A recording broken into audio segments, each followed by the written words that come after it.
Varshil here, and sorry that I didn't upload from the past 2 weeks. I know it's a lot, but I was checking out the ants in Bali and Singapore.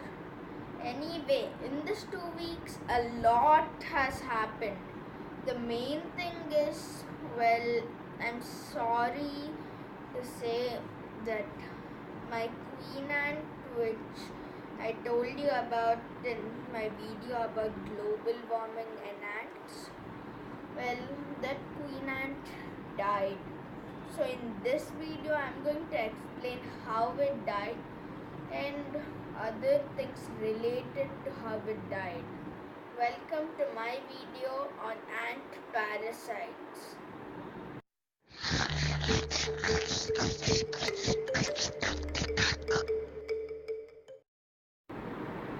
So what are ant parasites?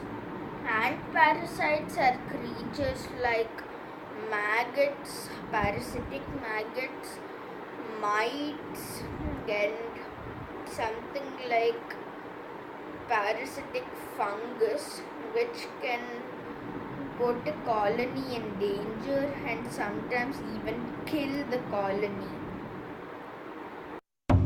1. Maggots.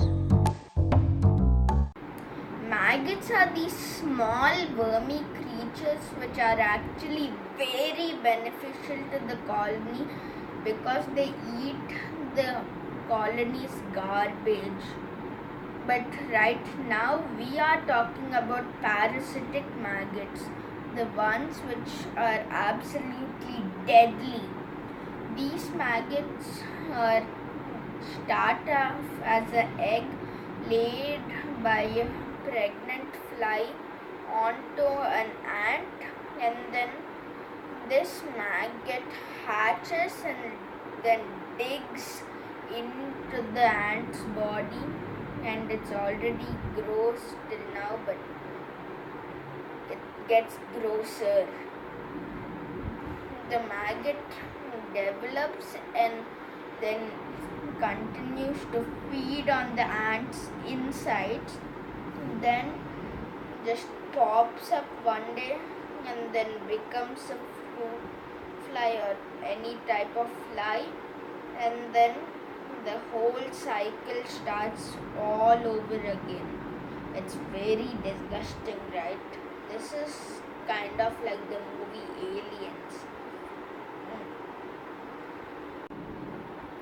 Lunch, anybody? Number 2. Mites.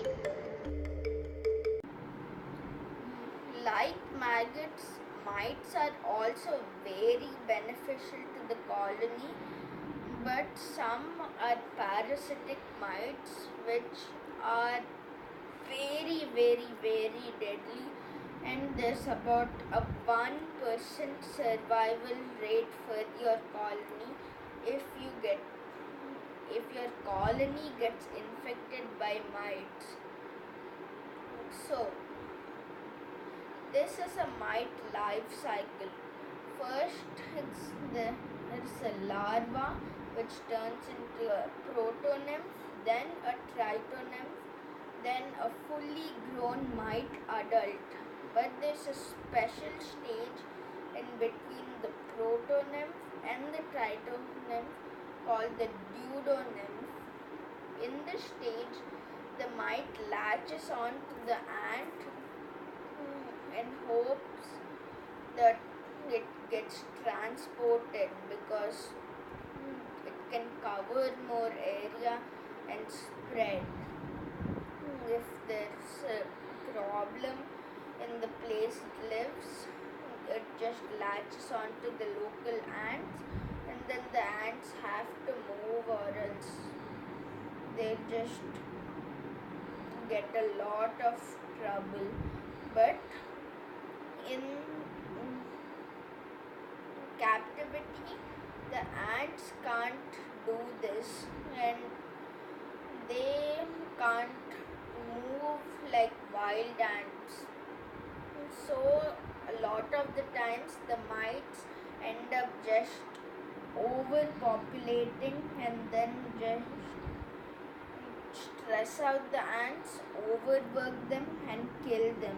Sometimes the mites are even as deadly as they can suck blood. But no worries. Here are 3 tips which are better for you, and try these out if you get a mite infestation. They're sure to work.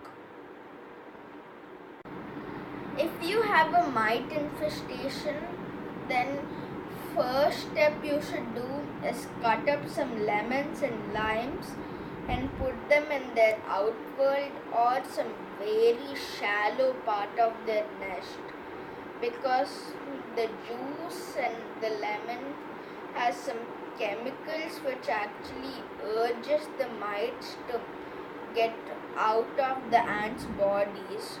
This may be the most important step of your battle against these creatures. Tip 2.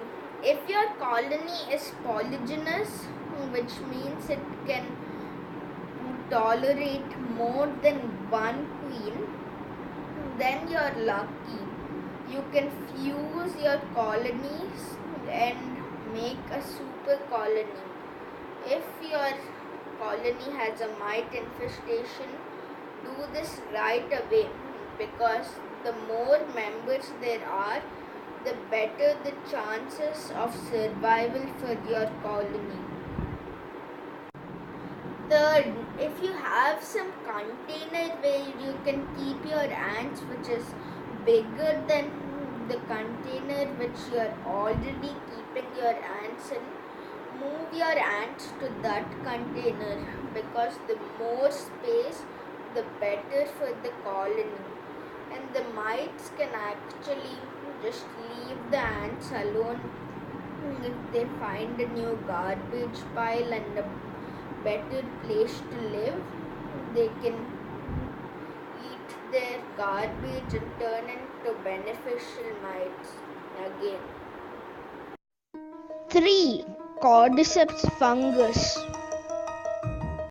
The cordyceps fungus is what I feel is the world's worst parasite for ants and the serial killer of the microbes.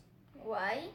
Well, it attacks its victims both physically and mentally. Here's how. First, there is a mushroom type sprout which actually releases hundreds of spores into the air, one of which will just land on an ant's back.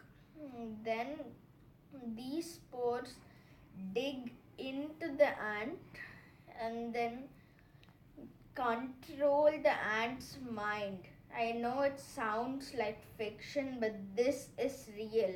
It controls the ant's mind. Everything that the ant does is up to the cordyceps fungus now.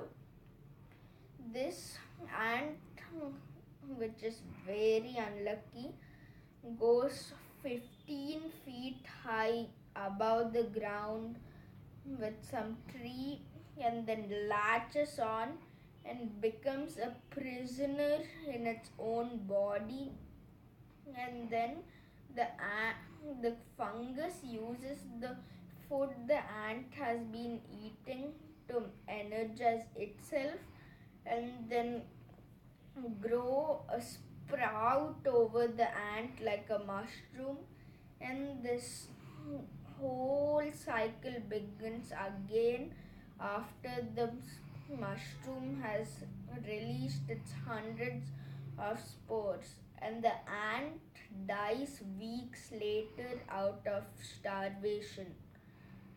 This is very creepy and disgusting and all at once. Do you agree? Did you guys enjoy this special Halloween video of Ants India?